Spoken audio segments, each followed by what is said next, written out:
Hey Dan, how you doing there?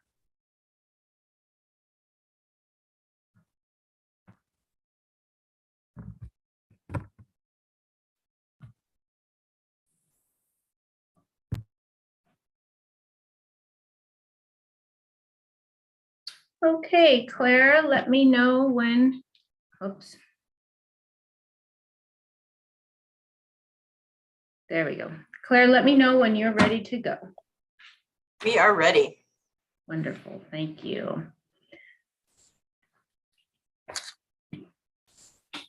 Okay, good morning. It's May 25th, 2022, and I will call Committee of the Whole together for City of Missoula City Council.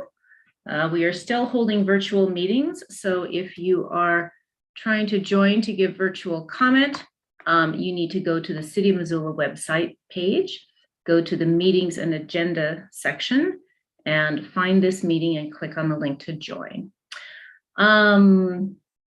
Let me see. Claire, if you can do roll call for attendance, I'd appreciate it. Absolutely. Stacy Anderson. Absent. Mirta Becerra. Absent. Daniel Carlino. Present. John Contos. Here.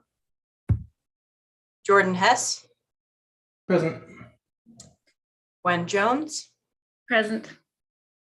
Kristen Jordan. Present. Mike Nugent. Present. Jennifer Savage. Absent. Amber Sherrill. Present. Sandra Vasica. Absent. Heidi West. Absent. All right. And Mirta Becerra joined. I'm not sure if you, I didn't, but I'll go back. she's now present.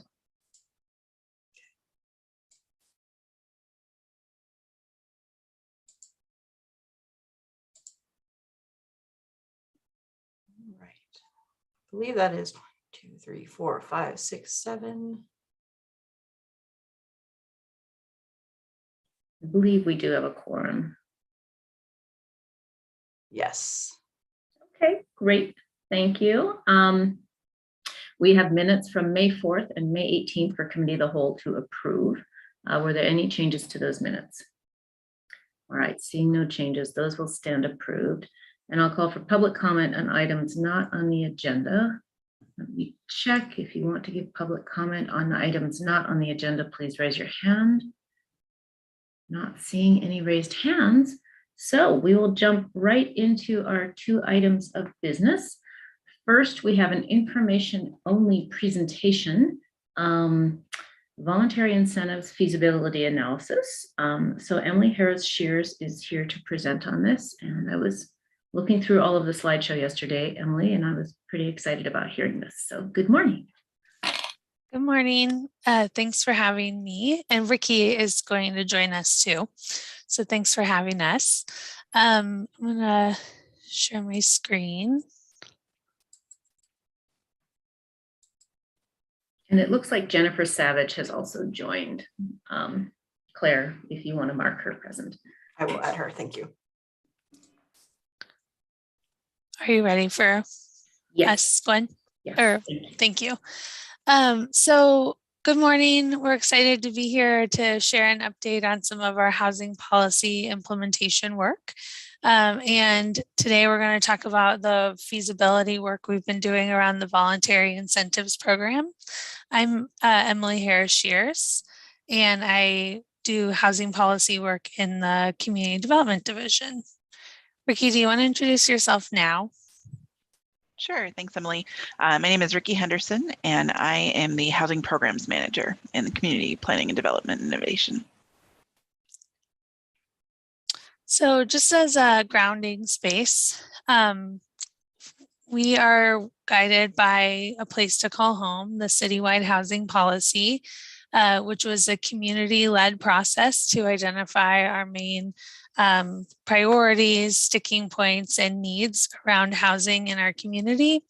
and the hard work of the community partners and nonprofit partners and the city staff and leadership really resulted in this incredible blueprint for us on the work that we have ahead. And it's organized in 4 strategies of track and analyze progress for continuous improvement, align and leverage existing funding resources to support housing, reduce barriers and promote access to affordable homes, and partner to create and preserve affordable homes. And so, it also explicitly named exploring a voluntary incentives program, which is the work that we've been doing in the last several months. So the voluntary incentives program meets many of the goals and strategies in A Place to Call Home. It helps reduce barriers to new supply and promote access to affordable housing. It offers incentives to developers that align to our new housing development and meets pricing levels. We know that it can be a challenge to include affordable or income restricted units in buildings. And so we may be able to offer ways to do that that help the bottom line as well as our community goals around housing. And then also it aligns with our larger community land use goals around infill and mobility and distributing affordable housing equitably across the city.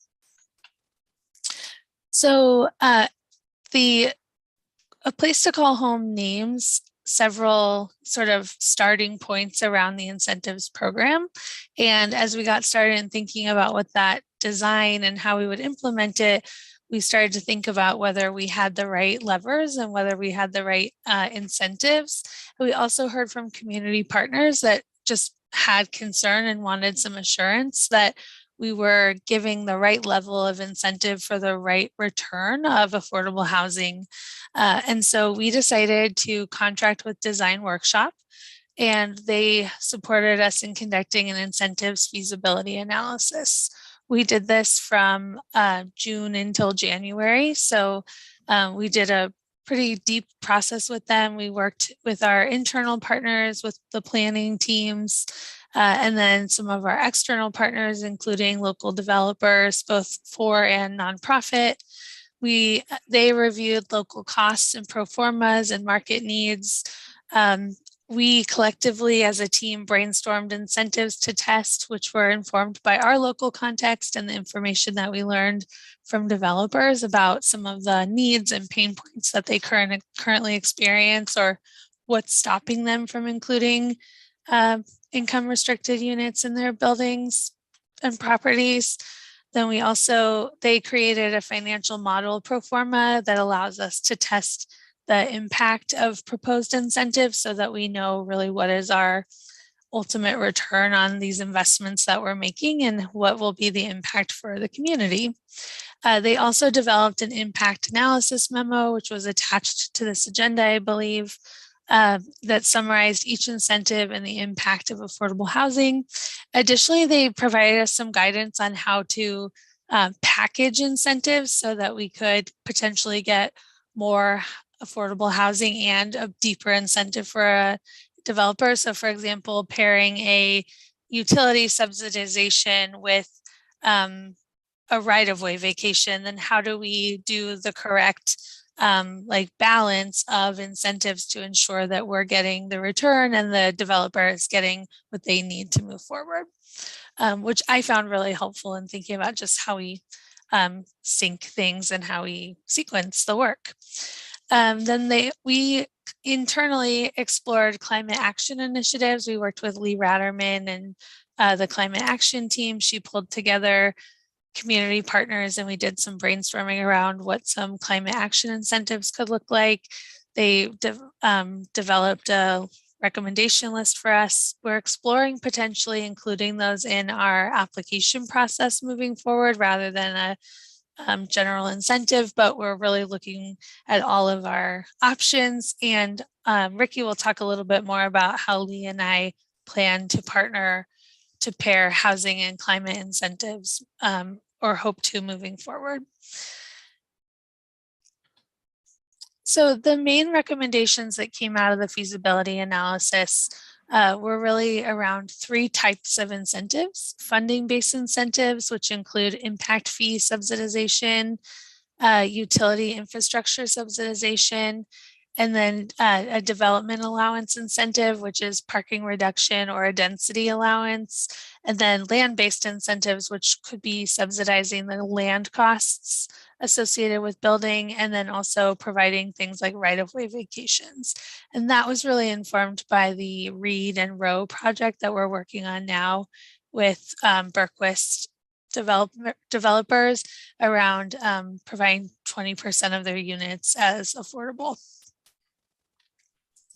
So I know this chart is a lot to look at on screen. I also attached one for you if that's helpful, but these are really the main recommendations that came from the feasibility analysis, organized by the type of incentive, what we would get in exchange for providing the incentive, whether it had a low, medium, or high impact, and then what kind of easement or restrictive easement or affordability tool that we may choose to use in order to preserve that. And then also recommendations around the period of preservation or period of affordability.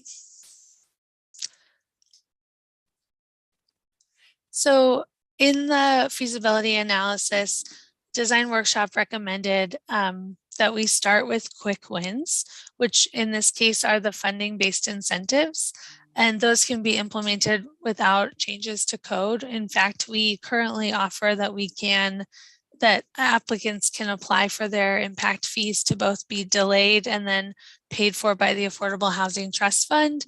The Trinity and Villaggio projects this year did that, and we ultimately decided that that funding fit with the home and CDBG funding, just the home funding. But it's an eligible expense currently in the trust fund. The question really for us is, how do we implement it so that applicants and developers don't have to wait until a competitive round, and that we just have a budget and pool of resources that we can provide that and really entice and incent development. And then the second recommendation from Design Workshop was around aligning incentives, the rest of the incentives implementation with the code reform process. So we know that there will be opportunity to explore current code and what we would like to see and how it would pair with the incentive recommendations. So we'll continue to partner with the community planning team and work in their timeline around those. So our hope and plan is to move forward with the funding-based incentives as our budget allows. So in our implementation plan, we will phase in the incentive recommendations as they align with our other work and as they pair with the code reform. We will begin with the financial incentives phase, and then we'll collaborate both internally and externally to develop the programmatic pieces of the program, and we'll develop an education campaign to articulate both the developer and the public benefit. And then we'll also work with internal partners around the code reform. So just want to also name that in the feasibility analysis, the Design Workshop team recognized that this is a really important step in our community to create valuable relationships with developers. It's a named strategy and a place to call home, and it will support our overall development goals. But there's a reality check that it is a new program and it will require additional or redirected staff time for design, implementation, and the ongoing administration. And Design Workshop recommended that we include an application and review fee that developers will pay to offset both the budget associated of providing incentives as well as the staffing needs that we will have. So I'll turn it over to Ricky. Thanks, Emily. I'll dig a little bit deeper into the Affordable Housing and Climate Action Incentive Program that Emily mentioned. So the goal of this program is really to connect our city work between affordable housing and climate action and working to support sustainable building initiatives through that incentives program. And so really building a private partnership, promoting a partnership with private developers and our public goals of increasing sustainability within our community. And so as part of that goal and as part of that program, it would work to ensure that residents have access to reduced energy costs, safe and healthy homes, and are able to participate in furthering those cities' goals regardless of income. And so really making it feasible for folks who are accessing affordable housing development, including developers, homeowners, builders, and really the entire spectrum of development of affordable housing. So that program is really designed to align the goals of both the affordable housing policy work and climate action team.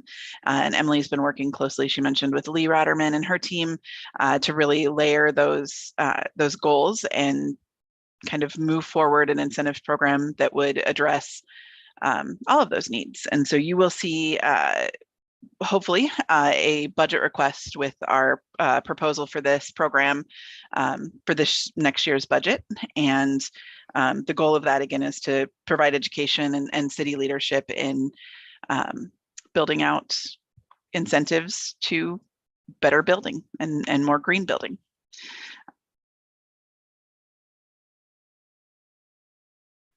Thanks, Emily. And then just to share a little bit more about our plans around engagement and collaboration with this work, as Emily mentioned, a lot of the pieces identified by Design Workshop for incentive work we recognize is going to be addressed through code reform. And so our team is working really closely with the code reform team. Emily and I are both sitting on different committees with that work and have provided information from this presentation and our memo from Design Workshop with the consultants that were selected for code reform that you heard about a couple weeks ago. And so we're really working to use that memo and those recommendations to help guide conversations within the code reform work to allow for implementation of code-based incentives. Through that process, we'll be working to identify and invite community stakeholders to help us build out those programmatic approaches, and also continuing collaboration with the climate action team in implementing the housing and climate incentives program. Another tool that we have to move this work forward is the Affordable Housing Resident Oversight Committee. We've got a lot of really great community members there with a lot of wide expertise, and so we're going to be leaning on them for their guidance and their connections in the community to help us really build out the incentives program over the next couple of years. And then we're also working, as I mentioned, on the code reform team to help explore any additional or alternative incentives that might come about through that process and through the input that they receive from the development community and the community at large to explore additional opportunities that might exist that we haven't thought about or that Design Workshop didn't identify. So that'll be sort of the next steps as we move forward and working towards implementation.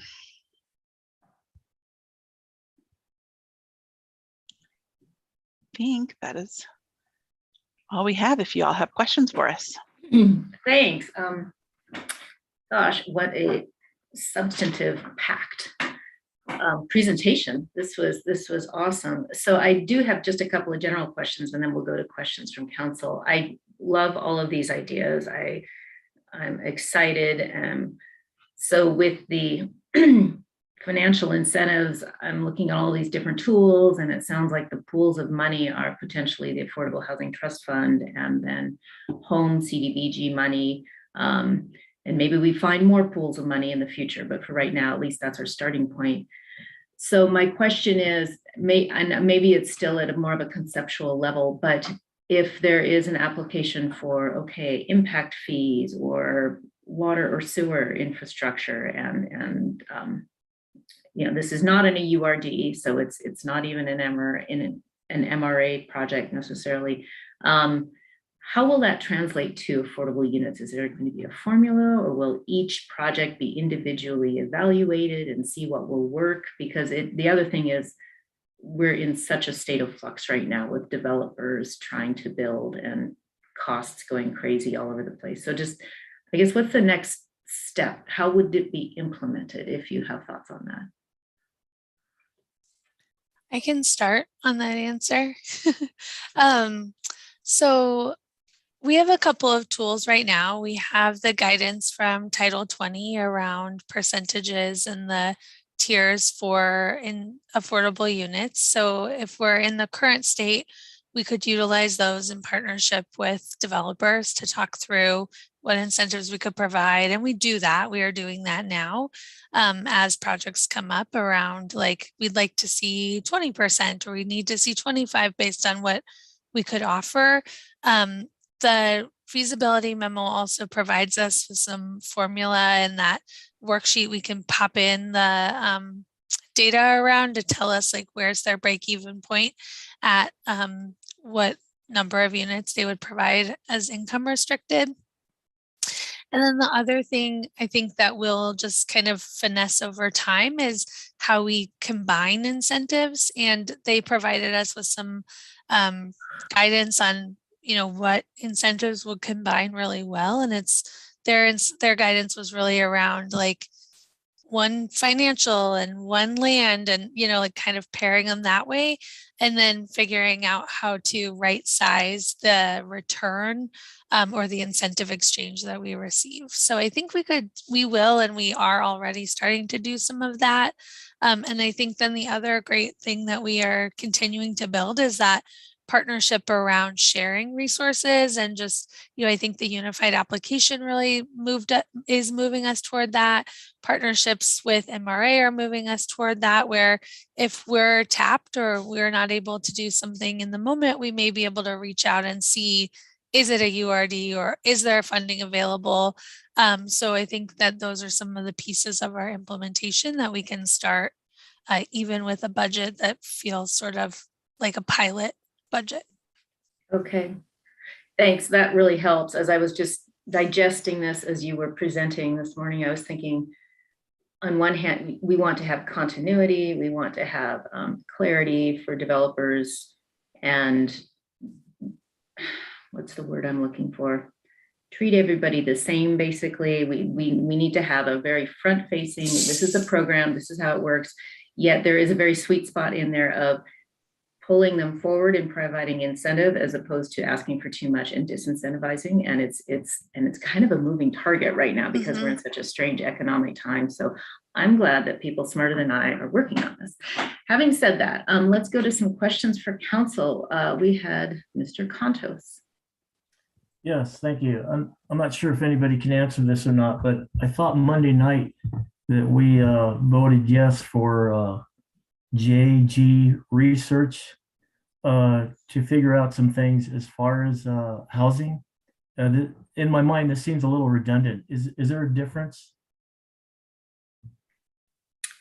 I can answer that one. Okay, great. Sorry. The JG research is focused specifically on our Reaching Home program, which targets and serves our homeless population. And so this is more the development of affordable housing side of things. And this is work that we've already engaged in. So the design workshop, we've already done all of our work with them as consultants. And so this is just the product of that work that we're presenting and then moving towards implementation.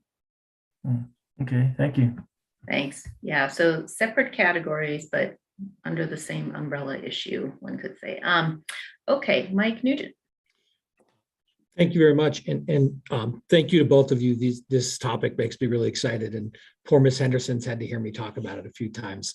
The couple things stand out to me. And first, I do kind of want to echo Councilwoman Jones' comments on application process. And if I was curious if you saw that process being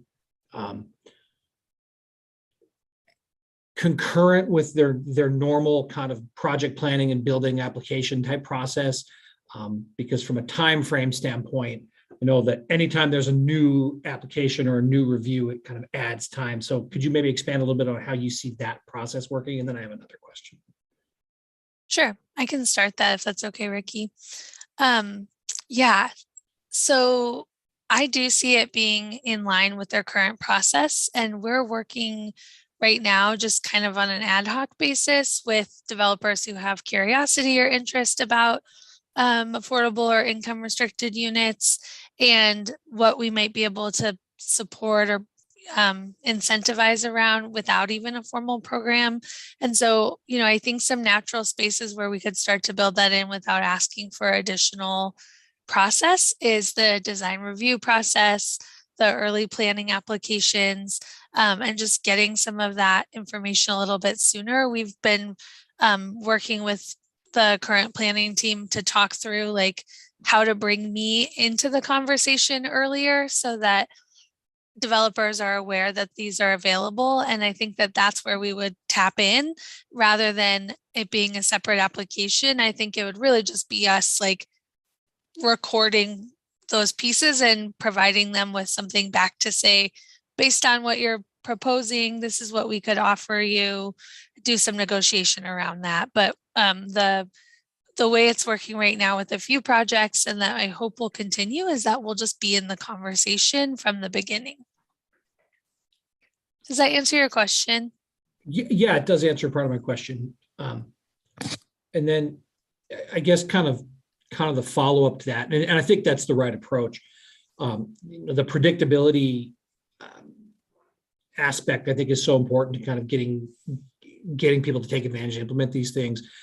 And I appreciate you identifying the priorities for what's doable now versus what might have to wait for code reform. But I think we're all kind of anxious to, if there are steps we can take now to do some things. And the project you referenced, that Reed project, with where the city vacated the right of way and gained some affordable housing units. And then you mentioned on the last line on your chart, right of way vacations and things like that. And I wonder if there isn't some work to be done or the opportunity to speed up some predictability in that sort of avenue on how the city makes decisions based on, well, if we're going to give up a right of way, we are asking for something in exchange for it. Because right now it kind of seems project to project. And I think that flexibility is probably important, but at the same time, I think something that a lot of us on council struggle with is when public money is touching a project or when we are giving some sort of value from the city, what is our baseline expectation of what we can ask for the developer back. So I kind of wonder if that right-of-way vacation should be moved up the priority list to be a more immediate idea. And if there are people working on that, and I'd just like to get your thoughts on that. You're spot on that we're currently doing it on a case by case. And I think that's part of the help of us being involved in the conversations earlier, is that we can have those conversations. I'm really curious about those baselines or benchmarks too, of like, if there's a contribution from the city, what is the public benefit? The piece where I'm still, I think we all are still exploring is that line between making something voluntary and mandatory. And so because we don't have mandatory zoning as a tool, how do we offer it in a way that's most enticing, right? That really kind of leads the developer to want to partner with us.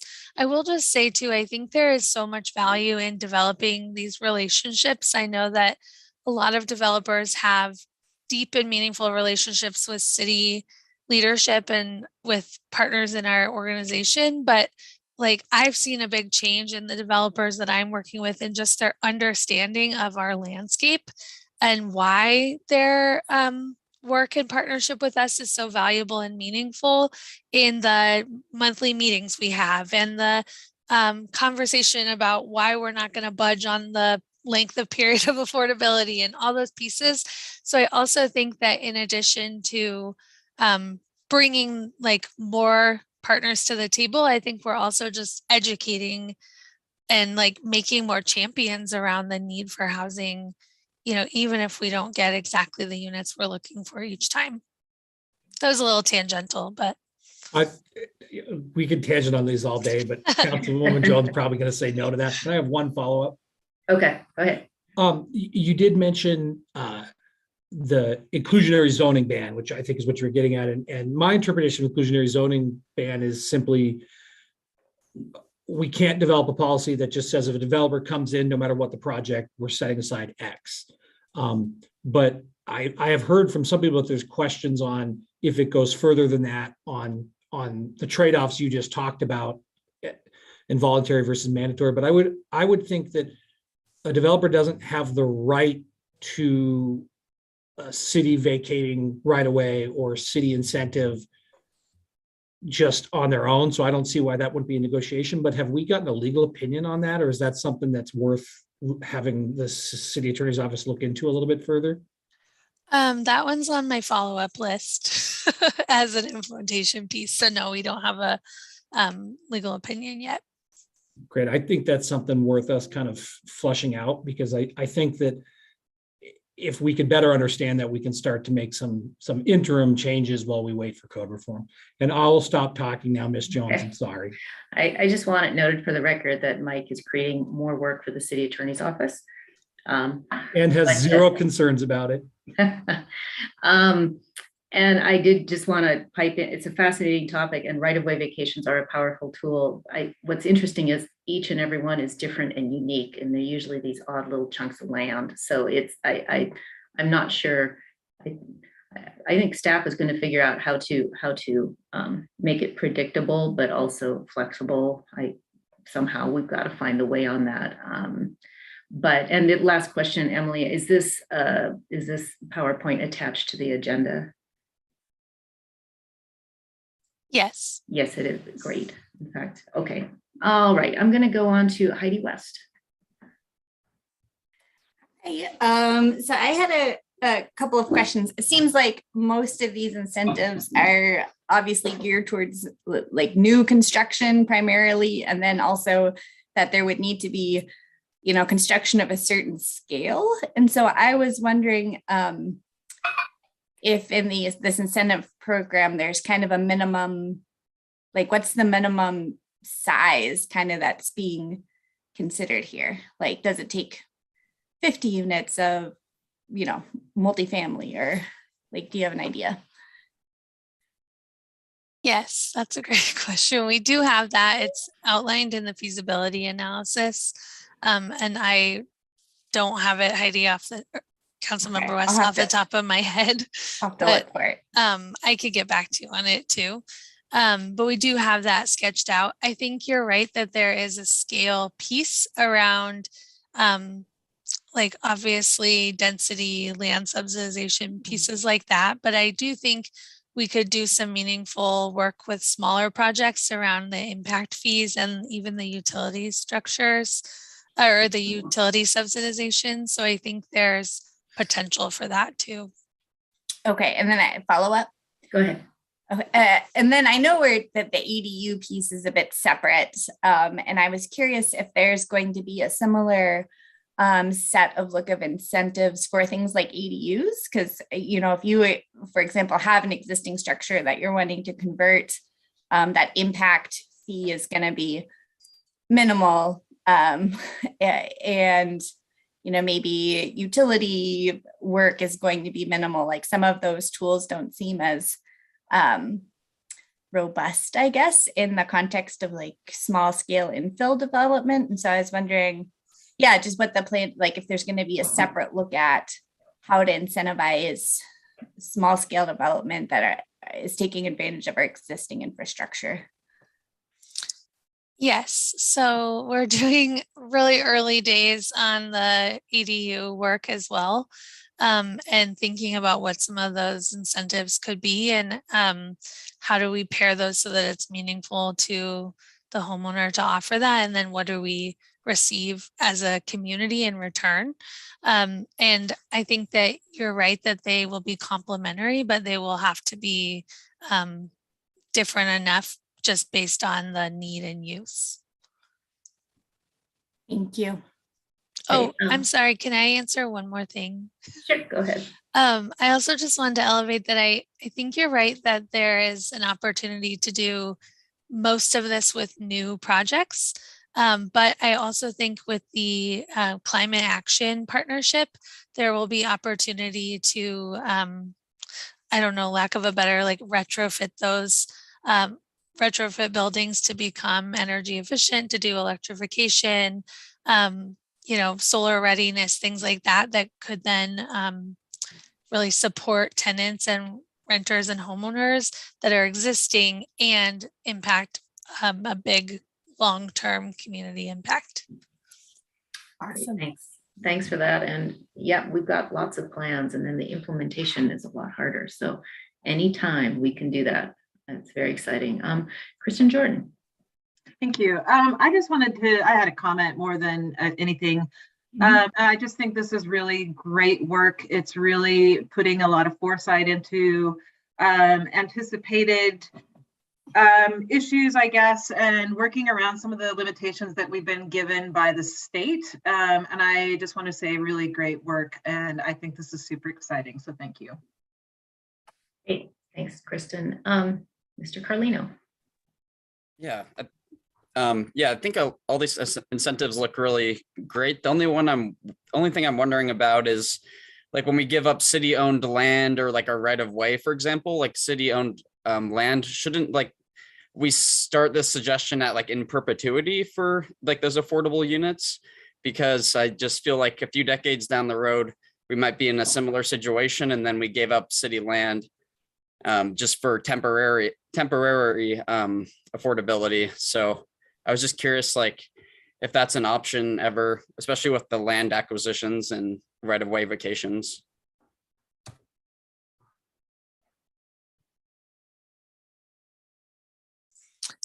Do we want Jim to answer first, or do... Sure. Jim Nugent has his hand raised. Jim, did you want to comment on this question about being affordable in perpetuity? You just need to unmute yourself, Jim.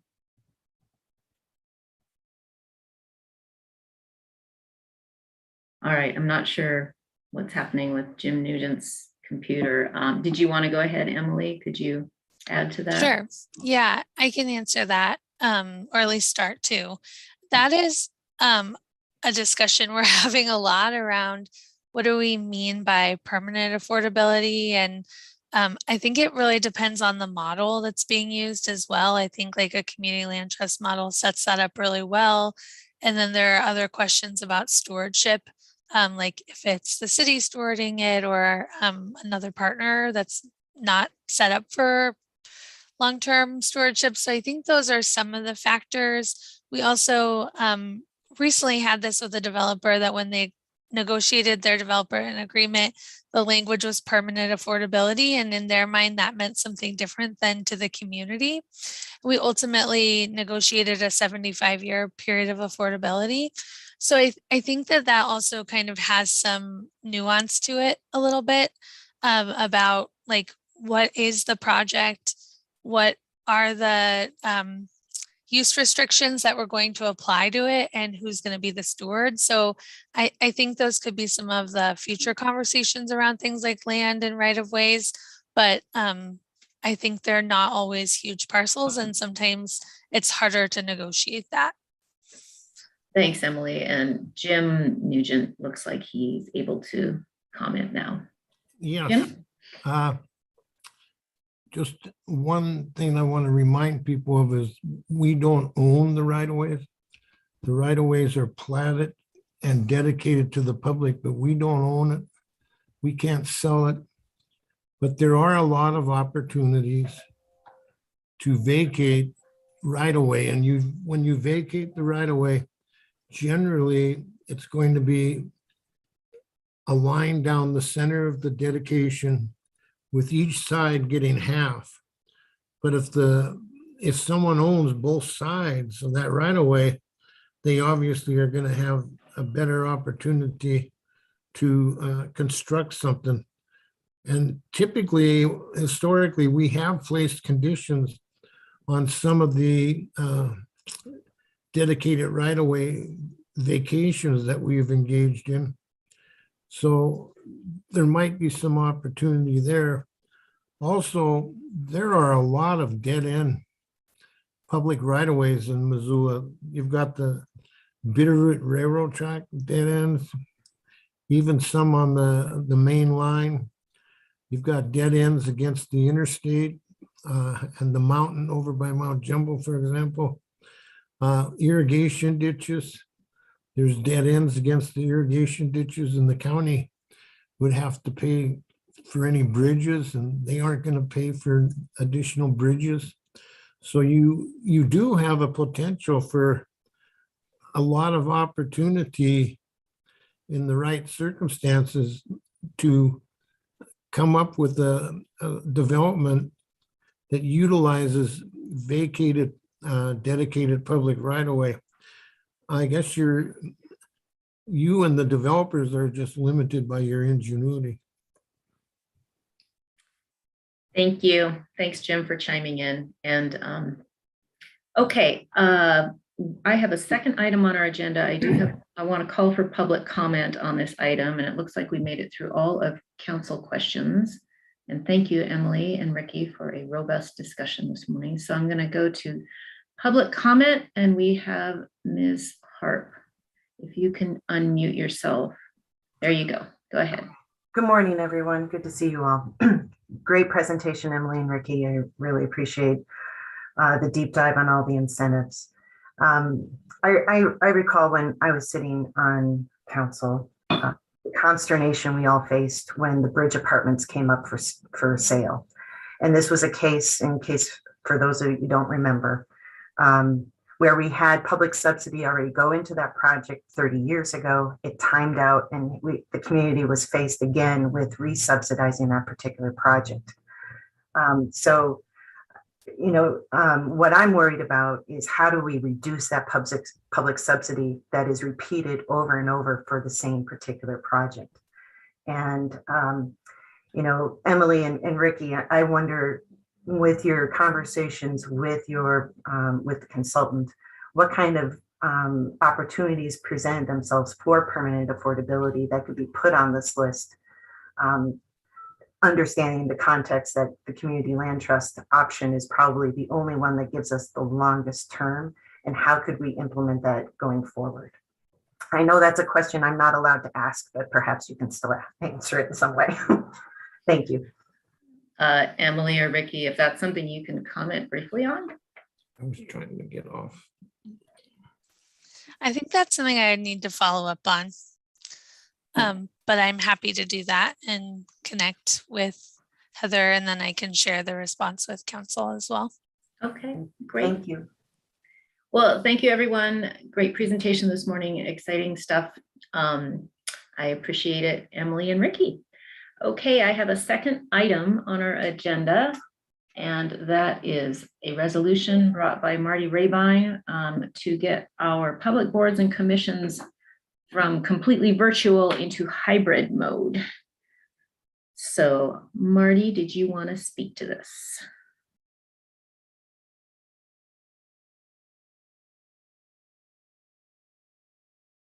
And I think you're muted, Marty. Can everybody see the resolution? Yes. Okay. Council members, my name is Marty Rabine. I am the Legislative Service Director and City Clerk, and today I am bringing to you a resolution to establish some procedures and parameters for hybrid public board and commission meetings here at the city. During the pandemic, just like you, all of our boards and commissions began meeting virtually, and they're really eager to get back in person in many cases.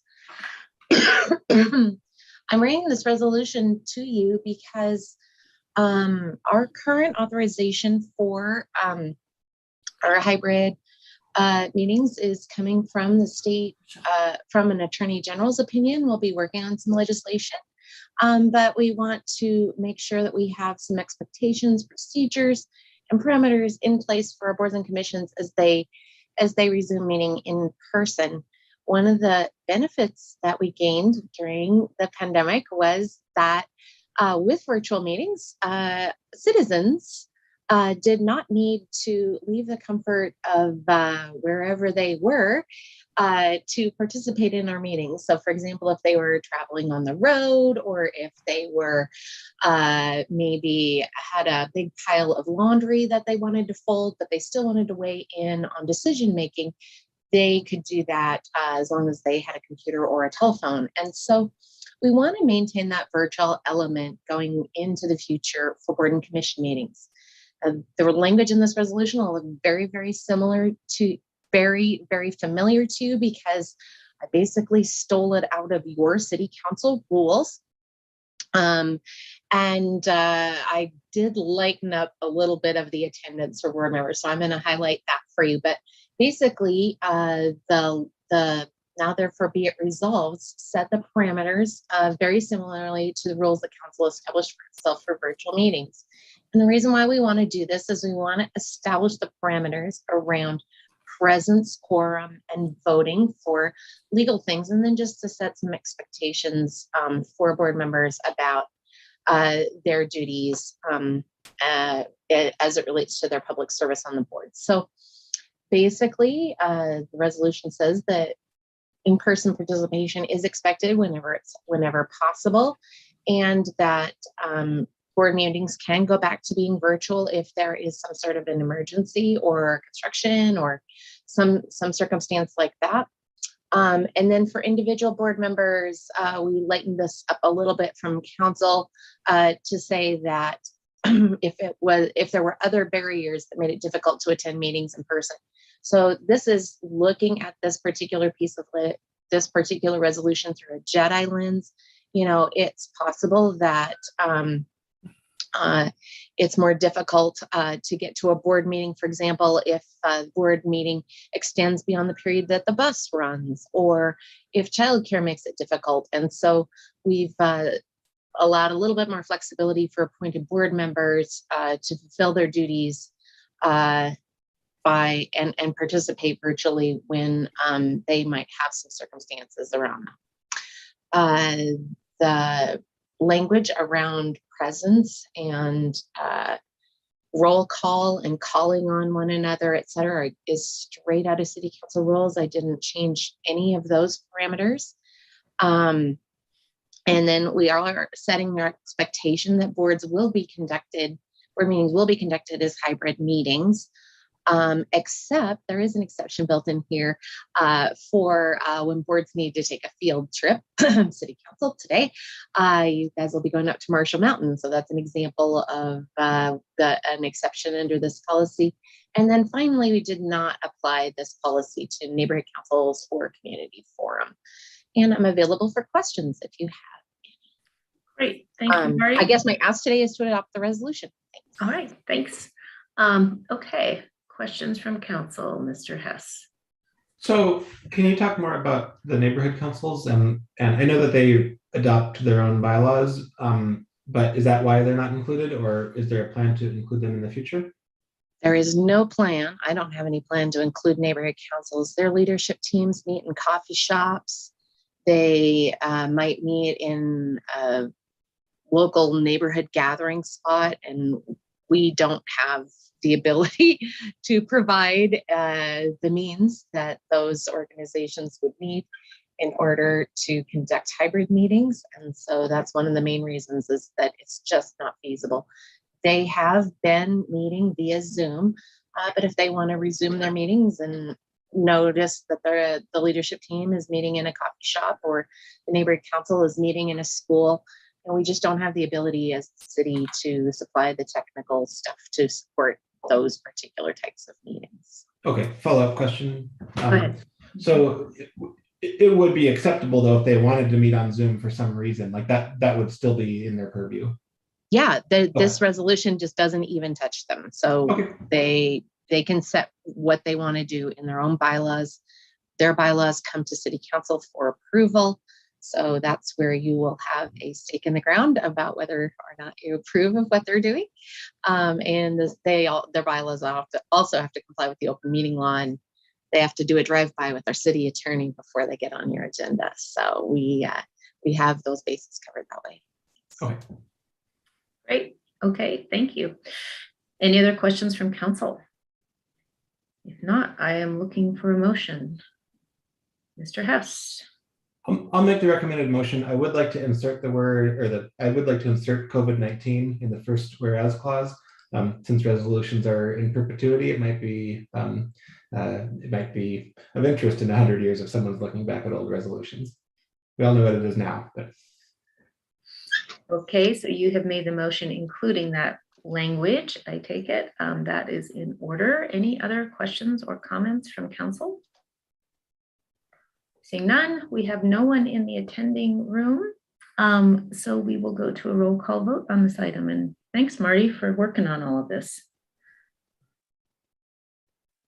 All right, a roll call vote on the resolution for procedures to establish procedures and parameters for hybrid public board and commission. Mirta Becerra. Yes. Daniel Carlino. Yes. John Contos. Yes. Jordan Hess. Yes. Gwen Jones. Yes. Kristen Jordan. Yes. Mike Nugent. Yes. Jennifer Savage.